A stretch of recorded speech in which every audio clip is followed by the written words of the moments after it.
Hi, I'm Dr. Vinton with the Pain Relief and Wellness Strategy Center. One of the questions that we get an awful lot is, what can I do to avoid a joint replacement, specifically of the knee or the shoulder?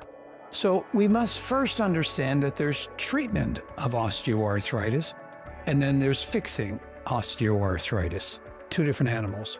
So the first, a lot of doctors use cortisone, right? But we have known for over 15 years that every shot of cortisone, even if it gives you some temporary relief, causes and accelerates the osteoarthritis, leading to a knee replacement sooner. If you're trying to avoid a knee replacement, the last thing that you really want to do is inject it with a steroid. The downside also is it'll lead to AFib, the steroid. It'll spike your blood sugar for sure.